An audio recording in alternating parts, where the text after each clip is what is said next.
최신 재테크 트렌드를 다루는 하우머니 시간입니다. 시장 불안감이 계속될 땐 개별 종목 리스크를 피할 수 있는 분산 투자가 무엇보다 중요한데요. 네, 최신 ETF 동향과 유망 섹터까지 알아보는 시간입니다. 오늘은 한국투자신탁운영의 김성현 부장님과 함께합니다. 어서 오세요, 부장님. 네, 안녕하십니까. 예, 오랜만에 뵙습니다. 네, 지난번에 딸기 농장 다녀오셨을 때 엔비디아 얘기하셨던가요? 네, 맞습니다. 그때 이후로 엔비디아 좋았고 네, 좋았던 거죠. 그 딸기 좋았습니다. 농장 이후로. 네, 딸기 농장. 자주 가려고 하고 있습니다. 자주 가려고. 최근에는 혹시 어디 뭐 마실라 갔다가 아니면 뭐 나들이 네. 갔다가 들은 얘기는 없으시고요? 최근에는 아직 들은 얘기는 없고요. 예. 네, 최근에는 오히려 좀 딸기 농장보다 더 큰 이슈들이 좀 많았던 것 같아가지고 뉴스를 좀 더 접하면서 TV 앞에 좀 있었습니다. 아, 야외 나들이보다는. 그러니까. 네, 네. 예. 무엇보다도 지난 주말에 있었던 이 네. 우리 시간으로는 일요일 날 아침에 들었던 맞습니다. 트럼프 예. 전 대통령의 피격 소식. 요거 뭔가 시장에 새로운 어떤 국면 전환도 가능할까 생각도 해보는데 어떻게 보십니까? 예, 우선은 트럼프 전 대통령의 네. 피격 이후에 네. 많은 분들이 아시는 것처럼 좀 대선 당선 가능성이 좀 올라가긴 했습니다. 네. 그래서 좀 트럼프 관련된 주들이 좀 상승하는 모습을 보였는데 이 주식시장 측면에서 본다면 네. 아직 확정된 건 아닙니다만 좀 불확실성을 어느 정도 해소해 나가는 단계다. 그렇게 좀 보고 있습니다. 그래서 대선이 될 때까지 어느 후보가 좀 더 되는지에 따라 가지고 주식시장의 변동성이 좀 커지는 그런 상황이 나오는 것들이 아마 계속될 가능성이 높은데요. 그래도 트럼프 대통령의 당선, 후보의 당선 가능성이 올라가면서 수혜주들이 좀 더 주목받고 그다음에 불확실성이 조금씩 해소되는 그런 상황이 이어지고 있다. 그렇게 생각하고 있습니다. 네.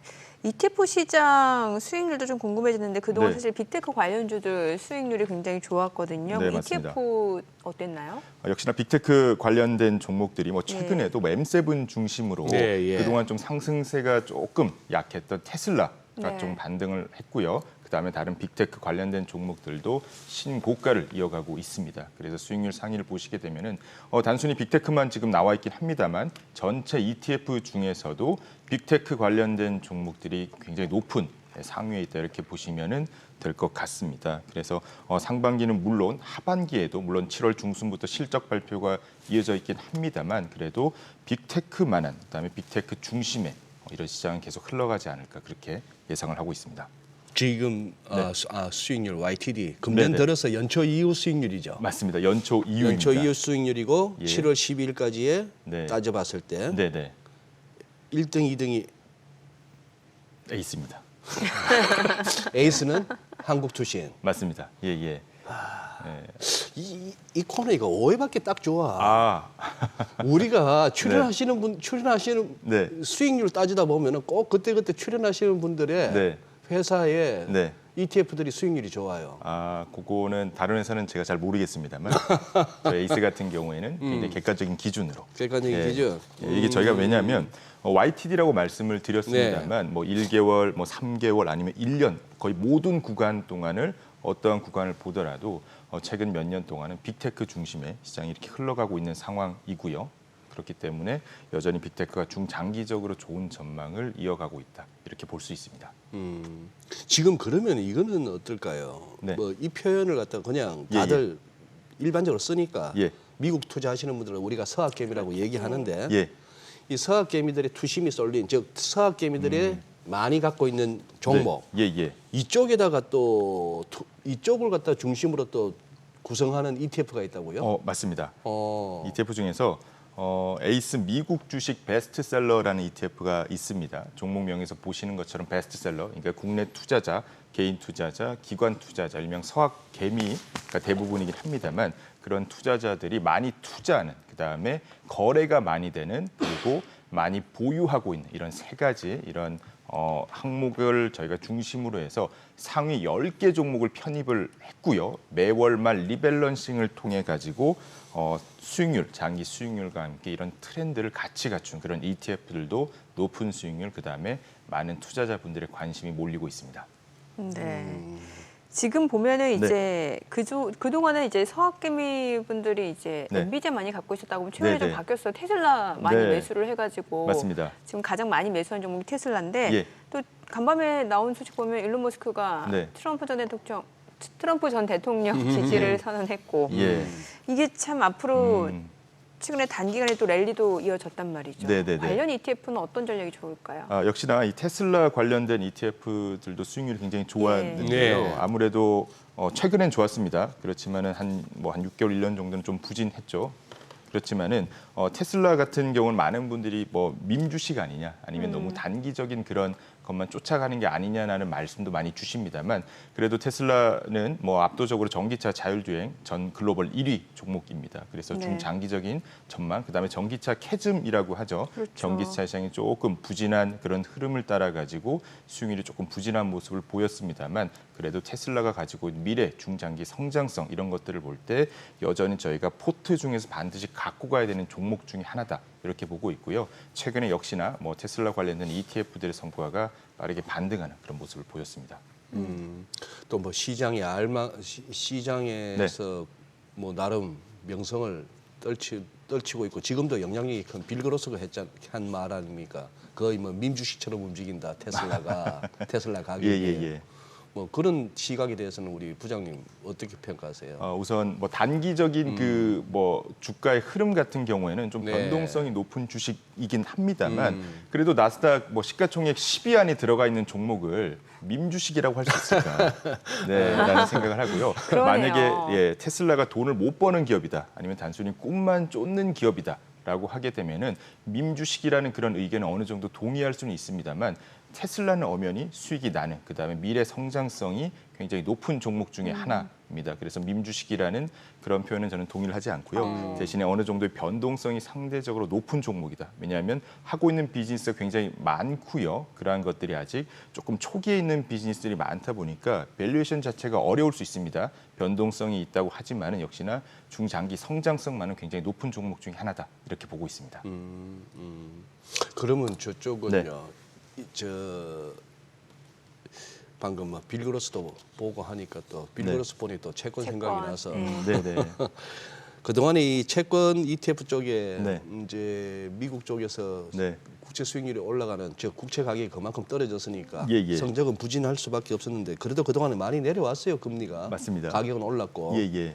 이쪽에 그러면 지금 자꾸 이제 9월 금리 인하 거의 네. 확정되는 분위기고 네. 연내 한두 번 더 할 수도 있는 그런 네. 상황까지 예. 시장은 베팅하고 있네요. 네, 그럼 네. 지금 이 채권 쪽 한 번 더 네. 관심을 가져야 될 만한가요? 맞습니다. 우선 두 가지 측면에서 네. 말씀을 드릴 수가 네. 있을 것 같습니다. 첫 번째는 이 자산 배분의 측면인데요. 최근에 뭐 나스닥이 다시 신고가를 형성하긴 했습니다만, 나스닥 시장, 그다음에 엔비디아 관련된 종목들이 좀 하락하는 그런 모습을 보였습니다. 반대로 너무 주식에 대한 쏠림이 많을 수 있기 때문에 일부는 채권, 장기채를 통해서 주식이 좀 가격이 빠지더라도 좀 어느 정도 채권 시장을 통해서 수익이 나는 그런 자산 배분 측면에서 추천을 드리고, 그다음에 역시나 금리 인하라는 가장 큰 이슈가 한 9월 정도에 예정되어 있습니다. 과거에 한 30년 정도의 금리 인하에 대한 역사를 저희가 살펴봤을 때 네. 장기간의 금리 동결 기간이 끝나고 첫 금리 인하하기 한 2개월 또는 3개월 그때 전부터 시장 금리가 빠르게 하락하는 모습을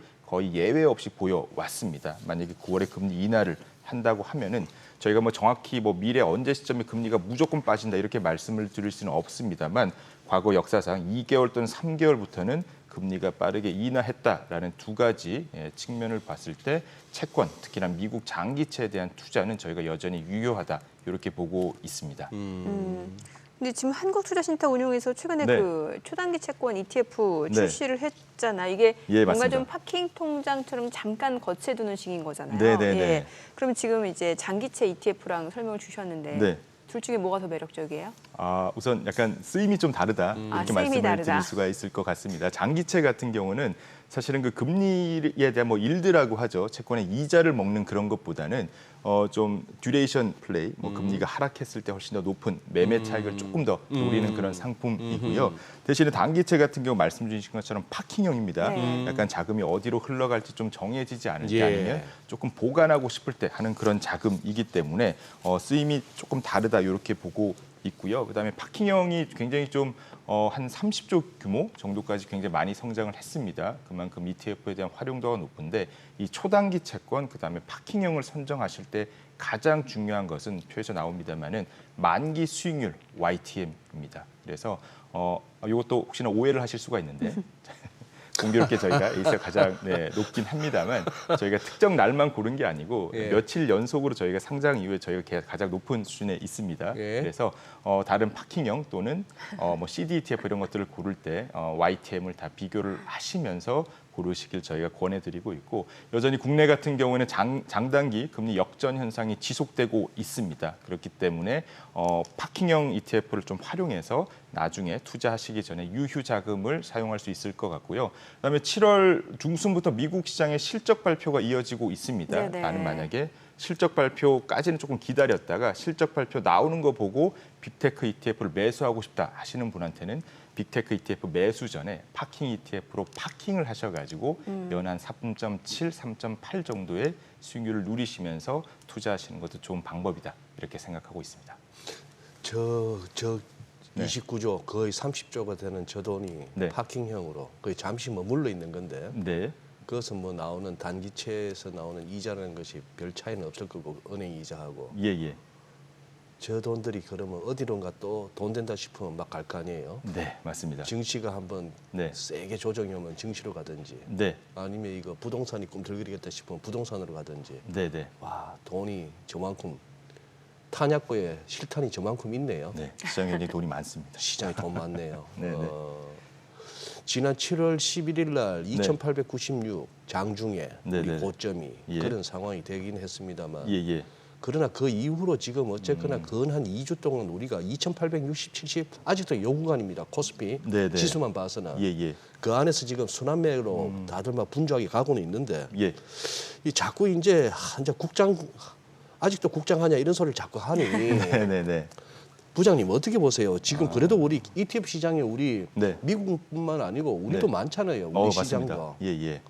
여기 진짜 희망 없는 거예요? 아니요, 저는 그렇게 생각하지 않고요. 네. 대신에 국내 같은 경우는 전체 대표 지수로 접근하시기보다는 대표 지수로 가지 말고 수혜가 집중되는 그런 일부 뭐 섹터라든지 아니면 관련 주들을 중심으로 접근하는 게 낫다고 생각하고 있는데 최근에 역시 이슈가 되는 게 바로 뭐 밸류업이라고 할 수가 네. 있습니다. 뭐 7월 이후부터 또 본격적인 정책들이 나올 것으로 생각을 하고 있고 이전에도 말씀드렸습니다만 하반기에는 관련된 밸류업 ETF도 나올 것으로 예상을 하고 있습니다. 그래서 4대 뭐 금융주주 주가가 7월 이후에 좀 빠르게 반등하는 또 모습들을 보이고 있었기 때문에 국내 같은 경우 대표 지수 위주의 전체적인 접근보다는 밸류업이라든지 이렇게 정책적인 수혜, 그다음에 미래 성장성이 어느 정도 열려 있는 그런 종목들 ETF 위주로 저희가 접근하시는 것을 제안드리고 있습니다. 저거 혹시 네. 저 정말 이렇게 의심도 많고 네, 새가슴인데 네. 최근 들어서 금융, 네. 보험 이런 쪽이 와 이게 이렇게 잘 움직여 할 만큼 많이 올랐단 말입니다. 오늘도 괜찮아요. 오늘도 괜찮잖아요. 네. 저렇게 바짝 이미 선수들이 땡겼다가 네. 진짜 밸류 뭐 이제 구체화되고 ETF 막 예. 만들고 하면 예. 거기다가 떠넘기고 빠져나가는 거 아니에요, 쟤들? 현재 만약에 밸류업 같은 경우는 네. 만약 단기적인 그런 뭐 좋은 호재라고 해야 될까요? 그렇게 네. 되면은 말씀 주신 것처럼 그런 우려가 있을 수 있습니다만 밸류업은 제가 볼 때는 뭐 1, 2년 과제가 아니라 뭐 5년, 10년 그러니까 미국 시장을 보더라도 20년, 30년 이상 그런 지속되는 과제라고 생각을 하고 있습니다. 그래서 결국은 그런 뭐 물량을 떠넘긴다는 그런 것보다는 실제 이 밸류업에 대한 정책들, 그다음 방향성들이 효용성을 계속 보인다. 정말 밸류업에 한 발짝 한 발짝 다가가고 있다라는 느낌을 주게 되면은 주가가 계속 계단식으로 우상향하는 모습을 보일 것으로 보고 있고요. 반대로 정책에 대한 발표가 좀 실망감이 이어진다라고 할 때는 단기 조정이 나올 가능성도 있습니다. 그래서 밸류업 같은 경우는 정책을 발표하고 나서 실질적인 효과까지 검토한 이후에 계단식 또는 분할해서 투자하시는 것을 저희가 제안드리고 있습니다. 예. 네. 뭐 지금 증시에서는 뭐 트럼프 트레이드요? 그러니까. 이런 얘기까지 나올 정도로 네네네. 막 미리 예측하고 네. 뭐 관련 뭐 수혜주 네. 이런 거 좀 많이들 관심 갖고 계시는 것 같은데 네네. 하반기 ETF는 어떤 전략이 좋을까요? 우선 트럼프 뭐 수혜주를 찾는 거는 굉장히 좋은데 여기서 하나를 더 얹어서 생각하시는 게 좋을 것 같습니다. 단순히 뭐 트럼프가 되었을 때 그런 단기적인 그런 뭐 정책적인 그런 성장보다는 중장기적인 성장 테마이면서 그다음에 트럼프 정책의 수혜까지 받을 수 있는 그런 종목, 섹터, ETF에 대한 접근이 필요한데요. 우선은 먼저 말씀드릴 수가 있는 게 선거가 일어나는 그런 해 같은 경우에는 상대적으로 변동성이 좀 높은 그런 모습들을 좀 보였습니다. 특히나 대통령 선거가 좀 진행되는 그런 단계에서는 아무래도 다른 뭐 선거가 진행되지 않을 때 대비해서 S&P 500이 좀 언더퍼폼하는 그런 모습을 보였기 때문에 선거가 있는 해 같은 경우는 분명히 잠파도는 있다. 이렇게 봐주실 수가 있을 것 같고요. 그렇지만은 역시나 주식시장의 가장 중요한 것은 기업의 성장입니다. 올해 같은 경우도 S&P 500에 연간의 EPS라고 하죠. 기업의 성장이 역시나 커뮤니케이션, IT를 중심으로 이어질 것으로 보고 있고요. 그다음에 트럼프 수혜가 뭐 여러 종목들이 있습니다. 뭐 비트코인, 가상화폐 얘기도 나오고 있고, 전쟁 관련주 아니면은 뭐 방산 이런 얘기도 나오고 있습니다만 트럼프 정책의 가장 수혜를 받는 그 직군 또는 종목 중 하나가 바로 빅테크입니다. 역시나 중장기 높은 성장성, 트럼프 정부의 친기업적인 정책에 대한 그런 성향들이 합쳐진다면 과연 M7 그다음에 빅테크보다 더 좋은 투자처가 있을까라는 생각이 들고 있기 때문에 결국 중장기적으로 빅테크에 대한 투자, M7에 대한 투자는